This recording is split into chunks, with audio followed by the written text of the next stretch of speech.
അൽഫോൻസ് ചേട്ടൻ ഇപ്പം ഒരു ടീച്ചറും കൂടെയാണല്ലേ, ഇപ്പോൾ ഒരു ടീച്ചിങ് ക്രോസ് റോഡിലുള്ള കുട്ടികളെയൊക്കെ ചേട്ടൻ ക്ലാസ്സും പഠിപ്പിക്കുന്നുണ്ട്. അപ്പം എങ്ങനെയാണ് ആ ഒരു ഫീലിംഗ്? എങ്ങനെ, ടീച്ചിങ് ആണോ ഇഷ്ടം അതോ എന്നുവെച്ചാല് എത്രത്തോളം ഇഷ്ടമാണ്? അതാണ് എനിക്ക് പണ്ട് മുതലേ അക്കാഡമിക്സ് ഇഷ്ടമാണ്. എൻ്റെ ഒരു ചെറുപ്പത്തിൽ എൻ്റെ ഒരു ആഗ്രഹമായിരുന്നു പുറത്ത് എവിടെയെങ്കിലും പോയി പഠിക്കണം എന്നുള്ളത്, മ്യൂസിക് പഠിക്കണം എന്നുള്ളത്. പഠിക്കണം. അമേരിക്കയിലോ അല്ലെങ്കിൽ യൂറോപ്പിലോ എവിടെയെങ്കിലും പോയി പഠിക്കണം എന്ന് ആഗ്രഹമായിരുന്നു. ഞാൻ അതിന് വേണ്ടി കുറേ ട്രൈ ചെയ്തിട്ടുണ്ട്, പല ആൾക്കാരെ കോണ്ടാക്ട് ചെയ്ത്. നമുക്ക് കാശ് കൊടുത്ത് പഠിക്കാനുള്ള ഇതില്ല. അപ്പം ഞാൻ ചില ആളുകളൊക്കെ കോണ്ടാക്ട് ചെയ്തിട്ട് അവർ വഴി എന്തെങ്കിലും ഹെൽപ്പ് വഴിയൊക്കെ പുറത്ത് പോകാൻ പറ്റുമോ ഞാൻ കുറേ ശ്രമിച്ചിട്ടുണ്ട്.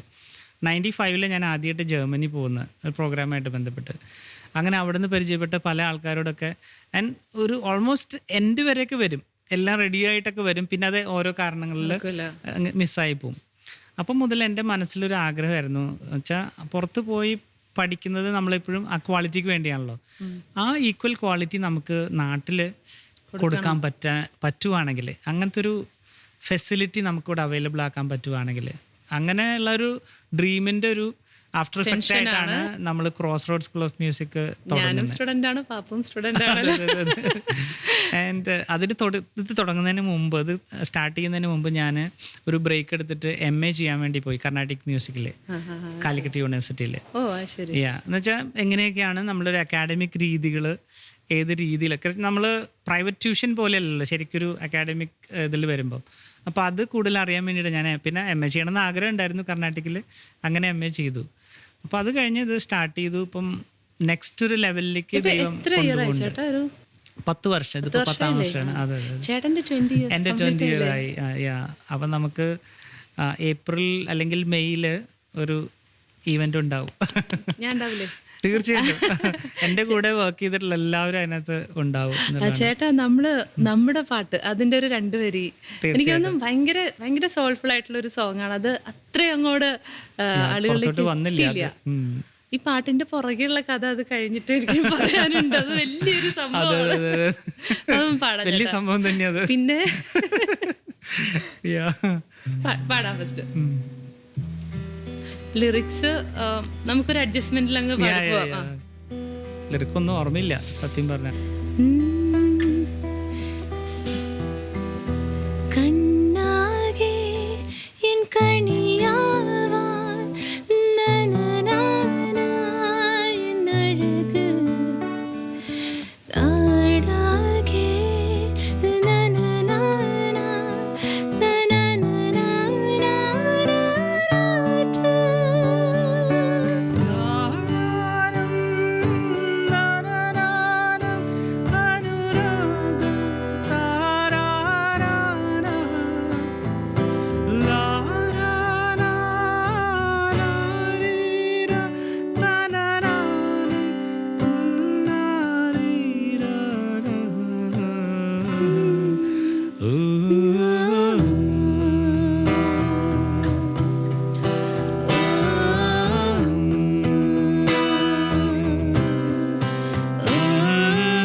ഈ പാട്ടിനൊരു സ്റ്റീറോയിഡ് സോങ് എന്നാണ് കേട്ടോ ഞാൻ പറയണ. കാരണം അന്ന് ചേട്ടന് ഓർമ്മയുണ്ടല്ലോ അല്ലേ? അതായത് ഇത് സിനിമയിൽ 2 പാട്ട്, ഈ പാട്ടല്ല, അകലമെന്നരികെയുള്ള ആ പാട്ടിന് പാടിക്കൊണ്ടിരിക്കുന്ന സമയത്ത് ഞാൻ 8 months പ്രഗ്നന്റ്. പാടിക്കൊണ്ടിരിക്കുന്ന സമയത്ത് അകലെ ഒരിക്കലും അയ്യോ എന്തെല്ലൊക്കെയോ താഴെ കൂടെ പോണു. പേടിച്ച് നേരെ ഹോസ്പിറ്റലിൽ കൊണ്ടുപോയി. പിന്നെ അവര് എന്തോ ഇഞ്ചക്ഷൻ തന്നിട്ട് പാടിയിട്ട് വന്നോളൂ എന്ന് പറഞ്ഞു. അത് കഴിഞ്ഞിട്ടാണ് ഈ പാട്ട് പാടിയത്. ഈ പാട്ട് പാടി കഴിഞ്ഞിട്ട് നേരെ ഞാൻ വീട്ടിൽ പോലും പോയിട്ടില്ല ചേട്ടാ, നേരെ അഡ്മിറ്റ് ആയിരുന്നു. പാപ്പു പ്രസവിച്ച പാട്ട്, പ്രസവിപ്പിച്ച പാട്ടാണത്. അത് എൻ്റെ ലൈഫിൽ ഞാൻ ഒരിക്കലും അതെങ്ങനെ മറക്കാനാണ്? തീർച്ചയായിട്ടും. അല്ല, അത് ഞാനിപ്പോഴും ഓർക്കുന്നുണ്ട്. രാത്രിയൊക്കെ വന്ന് അത് ഓരോ 2 ലൈൻ പാടി കഴിഞ്ഞിട്ട് കുറച്ചൊന്ന് കിടക്കണം. അയ്യോ ചേട്ടാ എനിക്കിന്ന് ഇച്ചിരി കിടക്കണം. അങ്ങനെ പോയി അവിടെ തന്നെ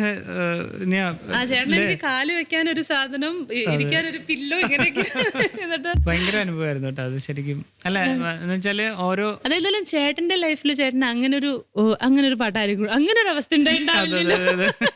തീർച്ചയായിട്ടും. ഞാൻ നേരത്തെ പച്ചമാങ്ങ പാടാൻ വേണ്ടി വന്ന സമയത്ത് ചിത്ര ചേച്ചി ഫുൾ വയറായിട്ടാണ് വന്നത്. അപ്പൊ ചേട്ടൻ ഇത് സ്ഥിരമാണല്ലേ? എന്നിട്ട് അപ്പോൾ അയ്യോ അത് ഭയങ്കര എന്താ വെച്ചാൽ മുകളിലത്തെ നിലയിലേക്ക് കയറി വരാൻ ബുദ്ധിമുട്ടുണ്ടായിരുന്നു. പക്ഷെ ഒരു വിധത്തിൽ ചേച്ചി അഡ്ജസ്റ്റ് ചെയ്തൊക്കെ കയറി വന്ന് കുറേ നേരം ഇരുന്ന് റെസ്റ്റ് ചെയ്തിട്ടൊക്കെയാണ് ആ പാട്ട് പാടിയത്. അപ്പോൾ അത് എപ്പോഴും ഓർക്കുന്നുണ്ട്. അപ്പൊ ചേട്ടൻ എന്താ പറയാ, കുഞ്ഞുങ്ങളുടെ ജനനത്തിനുള്ള ഒരു ഭാഗമാവാനുള്ള ഒരു ബ്ലെസ്സിങ് ഉണ്ട്. ചേട്ടാ, അപ്പം നമ്മൾ ഏകദേശം വൈൻഡപ്പ് ചെയ്യാനായിട്ട് പോവാണ്. പക്ഷെ അതിന് മുമ്പ് ഒരു ചെറിയ ടാസ്ക് ഉണ്ട്. ഞാനൊരു ക്വസ്റ്റ്യൻ ചോദിക്കും, അല്ല ഞാനൊരു വാക്ക് പറയും. ചേട്ടൻ ആ വാക്ക് വെച്ചിട്ട് 3 പാട്ട് പാടുകയാണെങ്കിൽ ചേട്ടന് ഞാനൊരു സമ്മാനം തരുന്നതായിരിക്കും. ആണല്ലേ? എന്റെ ദൈവമേ, എനിക്ക് വരികളൊക്കെ ഭയങ്കര പ്രോബ്ലം. എളുപ്പമാണ്. പാടിയാ മതിയാ? കോഴി കോഴിന്ന് വെച്ചിട്ട് പാട്ട് പാടണം. കോഴിയുള്ളതല്ല, കോഴി വരുന്ന 3 പാട്ട്. കോഴിന്ന് തന്നെ വരണം അല്ലേ? എവിടെയെങ്കിലും ഒരു കോഴി വന്നാൽ മതി. പൂവനോ പെടയൊക്കെ ആയാലും കുഴപ്പമൊന്നുമില്ല.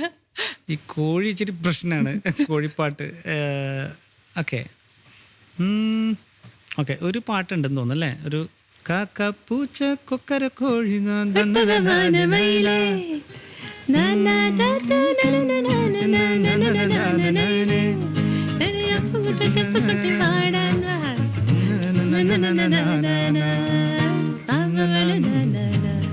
അടുത്ത കോഴി ഒരു സോങ് അല്ലേ?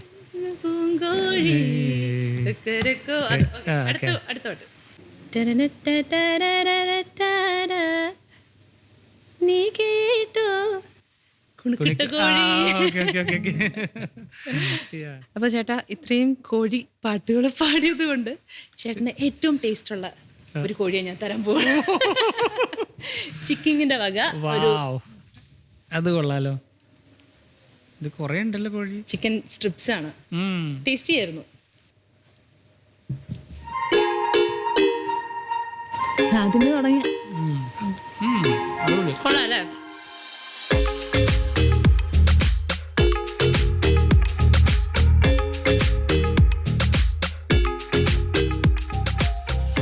ചിക്കിങ്ങിന്റെ വക ചേട്ടന് ഒരു ചെറിയ ടോക്കൺ ഓഫ് ലവ് കൂടെ ഉണ്ട്. കഴിച്ചിട്ട് മതി.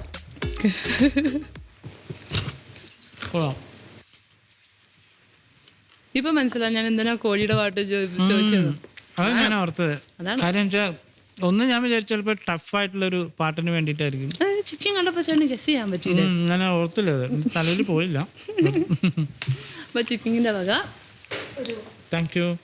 എൻ്റെ കുട്ടികൾക്ക് ഭയങ്കര ഇഷ്ടമായിരിക്കും. കാര്യം അവർക്ക് ഞാൻ മൊത്തം അങ്ങനെ തന്നുവിടാൻ ചേട്ടാ. അവർക്ക് ഭയങ്കര ഇഷ്ടം അങ്ങനെയുള്ള പരിപാടികളൊക്കെ. ഐ മീൻ ഭക്ഷണം കഴിക്കാൻ ഞാനൊരു നാടൻ ടൈപ്പ് ഫുഡൊക്കെ കഴിക്കാനാണ് സാധാരണ പോകുന്നത്. പിള്ളേരെ സംബന്ധിച്ചിടത്തോളം അവർക്ക് ഇതെല്ലാം ഭയങ്കര എന്റെയും ഫേവറേറ്റ് ആണ് ചിക്കൻ.